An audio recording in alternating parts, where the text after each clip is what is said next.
So over the last couple of years, I've traveled to Japan twice, and I've spent a total amount of about a month in Japan. And so during that time, I have visited, I would say at least at this point, probably 2 dozen knife making factories. And so I've kind of classified them in 5 different size categories. The first is the mini factory. And the mini factories I consider basically in a very similar realm as the artisans. And the major reasons why I classify mini factories different from artisan teams is because the artisan teams work under a name of a knife maker. Yu Kurosaki, for example, it's a Yu Kurosaki brand. You have Tanaka Hamano, and then you have Saji's knives. So all these artisans, or these apprentices, are working under a specific artisan's name. The mini factories may not be working under an artisan name, but they're working under more of a cutlery name. In this category, knife makers such as Moritaka, Nigara, Tsujimoto, Sukanari, and Yoshikane kind of all fall into that similar category where there's between 4 and 5 people working in the workshop. However, there's something that you need to understand. Every person that is in the assembly line or in the production process of these mini factories are artisans in their own rights. So, for example, at Nigara, they've got 2 craftsmen and 2 apprentices. If you have ever had the chance to hold a Nigara, you'll understand the quality of their knives. They are some of the most well-crafted Damascus knives I have ever seen. I was lucky enough to actually buy one for myself, and so I have one here. This knife is absolutely gorgeous, and the finishing on this knife is second to none. Moritaka is another example of really high-level craftsmen. They've been making knives now or knives and swords for several hundred years, and only recently they kind of shifted their focus to making knives since we're not using swords anymore these days. Moritaka does something extremely well, and the kurouchi finish on their knives are, I think, one of the most sexy and attractive kurouchi finishes I have ever seen on a knife. And it's a finish that they put on all their knives. They don't try to do anything fancy. They don't try to do anything that they are not good at. Their knives, they basically have perfected this kurouchi finish and the way they've made their knives. And then other makers such as Tsujimoto, Sukanari, and Yoshikane are all kind of in that same boat. They don't specialize in a lot of different types of steels.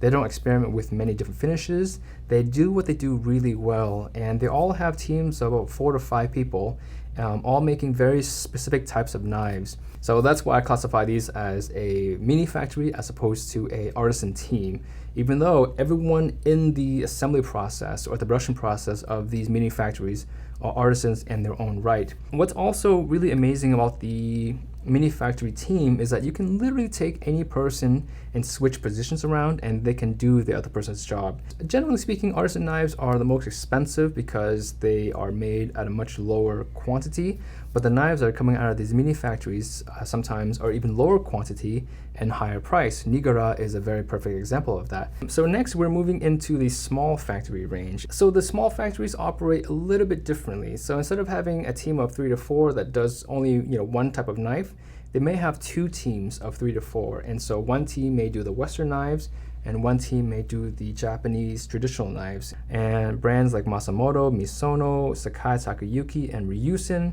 to me, are kind of in that same realm. They are more prolific in terms of the quantity of knives that they produce. Sakai Takayuki is a very interesting maker. They are absolutely prolific in terms of the variety of knives that they make. The shop that I had a chance to visit was with Doi-san. So Doi-san is their master craftsman. As a matter of fact, their poster, when you see a poster of Sakai Takayuki, it's all of Doi-san. So he is their #1 master craftsman. At his workshop, there are approximately 4 people in there. You have Doi-san, who does all of the forging. You have one person handling the grinding of his knives, and then you have an apprentice.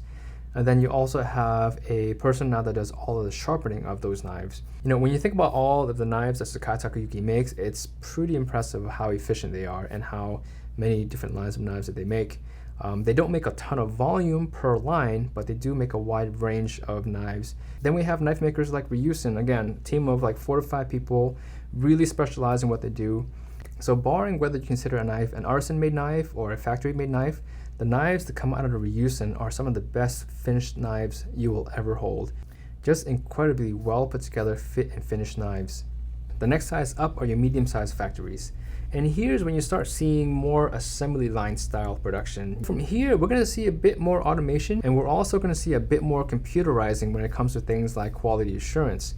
These factories will put out between, I would say, about 10 to 20,000 knives a year. The makers in this category are small enough that they can experiment and do some really interesting things, such as a brand like Mkasta. Their Zanmai line make really cool handles. The fit and finish of the knives are amazing. So the next category are your large factories, and this is when you're looking at 50 to 150 employees. I had a chance to tour Yaxell's factory 2 years ago, and their factory is pretty impressive. They have, I believe, 4 grinding machines, so they can grind 4 knives at a time. I know that doesn't sound like a whole lot, but if a grinding machine is working 24/7, you can see it takes roughly a minute, 2 minutes to grind per knife. You can kind of do a rough math of how many knives you can put out a month. Yaxell, I want to say, will put out between 50 to 100,000 knives a year. In the sanding area of the blades and the handles, I believe they can have between 8 and 12 people working at the same time. You'll have multiple sandblasting stations, welding stations. You'll also have 3 to 4 different stations where they check the straightness of the blades via computer. So when these factories are hiring people, they can train a person to do one thing, and they don't have to wait for that person to become proficient at many jobs before they can get hired. So that speeds up the hiring process, that speeds up the training process, and the production process. Even though to the casual observer, a lot of things look like they're done solely by machine, there's still a lot of work that is done by hand. The construction of the handles are all done by hand, the welding is done by hand, sanding of the handles, the profiles, and the sharpening are all done by hand with assisted machines. Now granted, many of these steps are machine assisted, but largely the work is still done by hand. In many cases, people look at this and say, well, now the quality is going to suffer because they're putting out so many knives. However, their quality assurance process is much more involved than your smaller factories. Now we're seeing computerized machines put and check the grinds in these knives. They have machines that could check the bend of these knives to the very micron. They have machines that actually can scan the surface of these knives and tell you exactly how smooth it is and whether or not it deviates from the specific specs of that knife line. They have machines that can check the very edges of the sharpened edge and see exactly what is the degree the knives are sharpened at. So even though many people will assume the quality isn't as good, I would say the quality is much more consistent with these larger factories. From here, you have your last step, which is what I would call your mega factories or your super factories.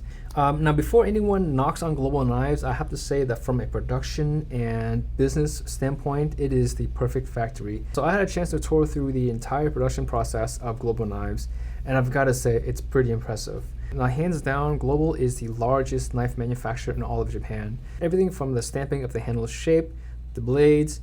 There are stations where people have to load the knives into the machines, but for the most part, all of it is automated. They still do a final cut inspection, and all their knives are packaged by hand, but for the most part, everything is done by machine. The point of this video is to show you that there's so many levels of knife making in Japan. There are artisans that work alone, there are artisans that work with others, and then you have your small factories, your medium factories, and large, and then your mega factories. During my tours in Japan, every person I met at these factories, from your artisan workshops to your larger factories, greeted me with a smile, and they were working with pride. If you want to take away one thing from this video, take away the fact that all these knives are made with pride. And that's something I love about Japanese knives and Japanese culture, is the pride they have in their work. I'm working on sorting through hundreds and hundreds of hours of me touring Japan. If you guys want to see more videos of me touring Japan when I was there, let me know in the comments, and I'll kind of prioritize those videos.